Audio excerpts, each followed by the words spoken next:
আসসালামু আলাইকুম। দেখেন আজকে ইচা মাছ পাক করব, ইচা মাছ ফ্রাই করব।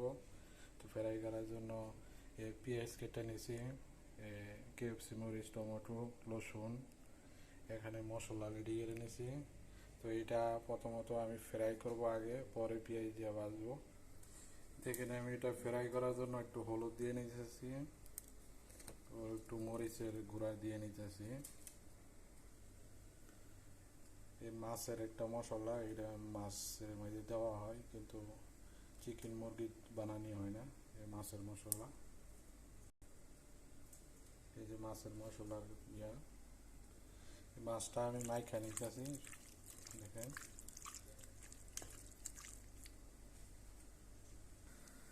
মাছটা ফ্রাই করার জন্য দেখেন পরিমাণ মতো তেল দিয়ে নিতেছি, হালকা পরিমাণ তেল দিয়ে ভাজবো। দেখেন আমি মাছটা দিয়ে নিতেছি, এভাবে দিয়ে নিব পুরো মাছগুলি।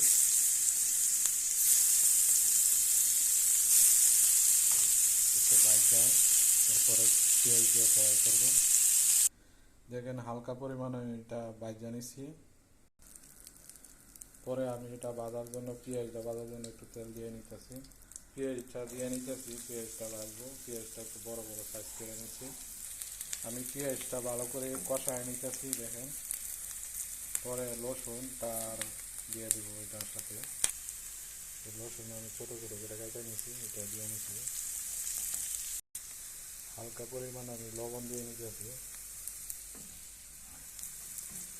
দেখেন আমি মশলাটা রেডি করে রাখছি, হলুদ, জিরা এখানে দিয়ে নিছি।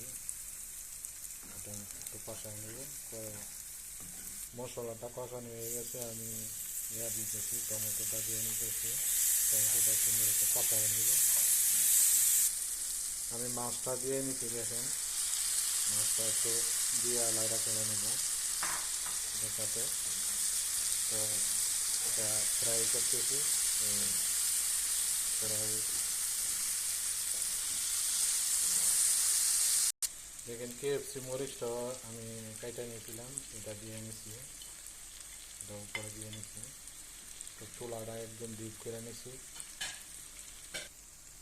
দেখেন আমি ধনিয়া পাতা কেটে রাখছিলাম ছোটো ছোটো করে, এটা দিয়ে নিছি উপরে।